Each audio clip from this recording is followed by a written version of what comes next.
जो हमारा संविधान है उसको लागू हुए लगभग आज 73 इयर्स हो गया है, 73 साल हो रहा है। और 73 साल के बाद जो सरकारें 73 सालों में इस देश में रही हैं, उन्होंने आपकी कौन सी समस्या हल की है, जबकि ये जिम्मेदारी है उनकी संविधान के हिसाब से। तो आपकी जब कोई समस्या उन्होंने हल नहीं की तो आप लगातार उनको वोट क्यों देते हैं? ये तो हमारी गलती है और हम दोष उनको दे रहे हैं इतनी देर से। कभी कभी हमें अपने बारे में भी सोचना चाहिए।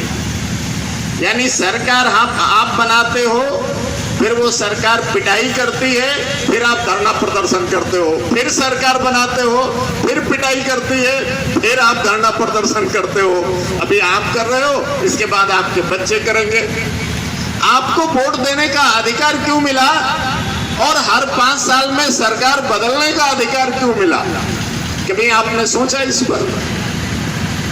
हम इधर आकर के सिर्फ समस्याओं पर चर्चा करते हैं।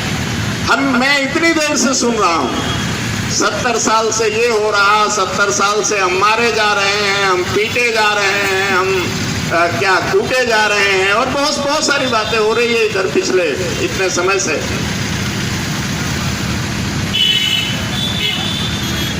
दो तीन बातें हैं जिनके बारे में मैं आपके सामने कुछ बातें रखूंगा, आप उनको जरा सा ध्यान से सुने, जो भी साथी इधर बैठे हुए हैं। क्योंकि 2 बातें मैं चर्चा करूंगा, आप एक समस्या और दूसरा समस्या के कारण और तीसरा उसका निवारण। बस 3 ही बातें हैं हर इंसान की जिंदगी में। आपकी समस्या क्या? 75 साल में इधर कौन ऐसी सरकार पार्टी है जिसकी सरकार नहीं रही?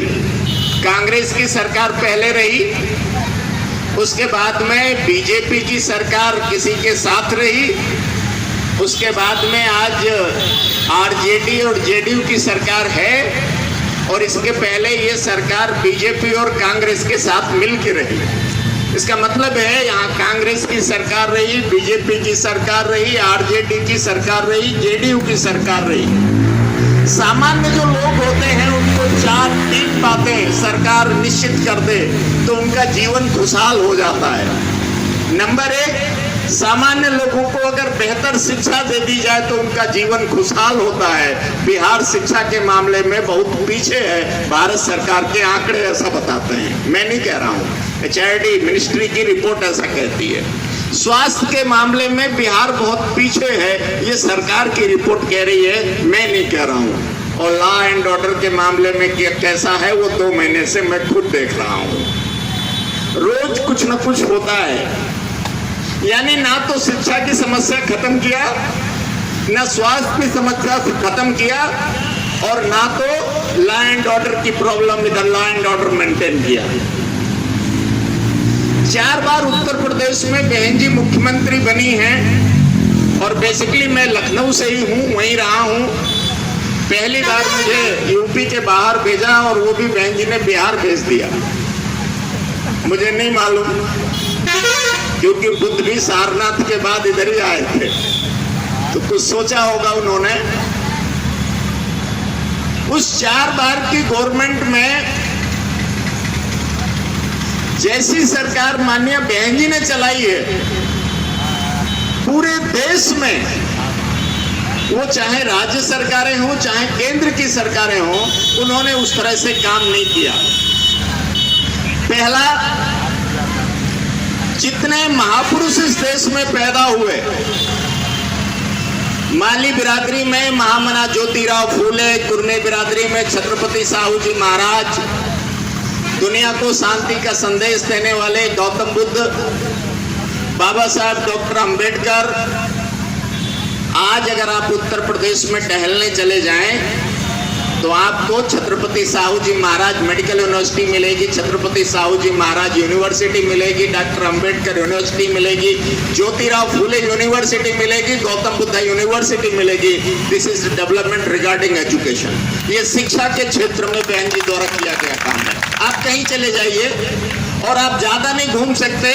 बहन जी शिक्षा के बारे में क्या सोचती हैं, तो मैं सिर्फ आपको एक यूनिवर्सिटी का नाम बताता हूँ, नोएडा में है गौतम बुद्ध यूनिवर्सिटी। एक बार घूम कर आइए, इंटरनेशनल लेवल की यूनिवर्सिटी है। आपको एक ही बार में पता चल जाएगा बहन जी के लिए शिक्षा कितनी महत्वपूर्ण है। छत्रपति साहू जी महाराज, बहन जी कानपुर एक बार गई, वहां किसी ने बहन जी को कहा कि साहू जी महाराज एक बार कानपुर आए थे 1916 में, उनके सम्मान में कम से कम इधर एक पार्क तो बनाना चाहिए आपको।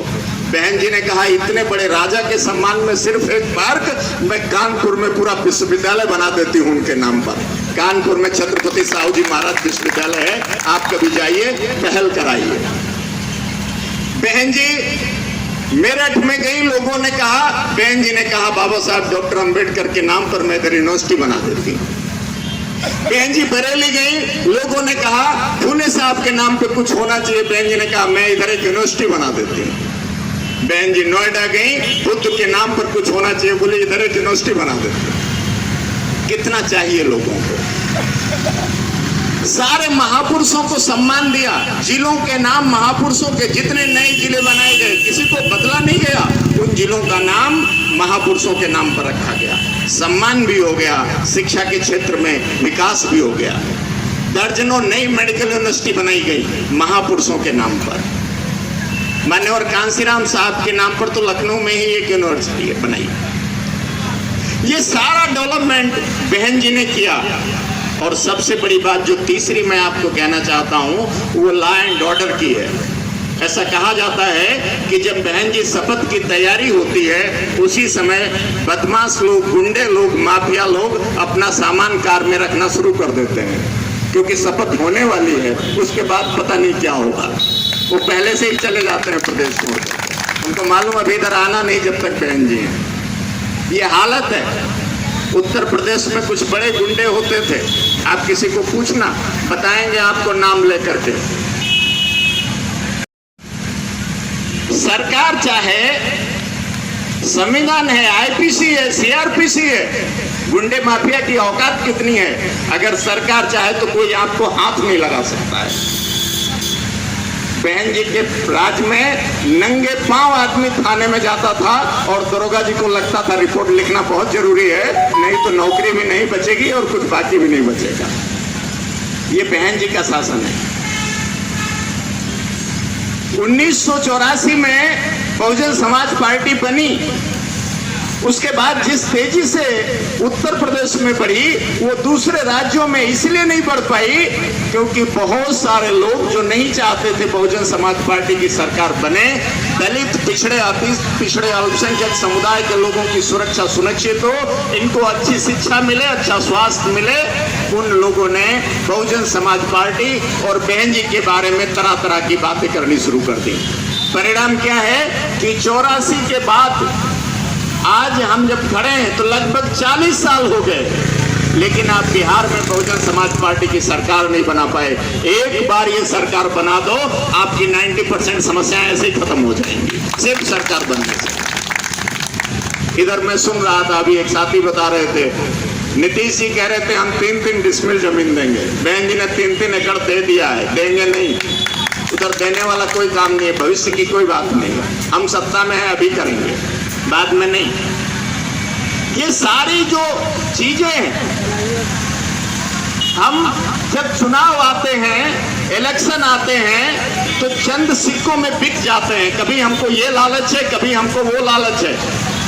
जो दूसरी पार्टियों में हमारे अपने समाज के कुछ लोग होते हैं, वो हमें समझाने आएंगे कांग्रेस भी ठीक है, बीजेपी भी ठीक है, नीतीश भी ठीक है, लालू भी ठीक है, और उनके बहकावे में आकर के हम फिर उन पार्टियों को वोट दे देते हैं और बहुजन समाज पार्टी से दूर चले जाते हैं। इसी लालच की वजह से आप मार खा रहे हो और लालच करते रहो। तो वीडियो कैसी लगी कमेंट में अपनी प्रतिक्रिया दें, वीडियो को शेयर करें और VP न्यूज़ चैनल को सब्सक्राइब करें। धन्यवाद।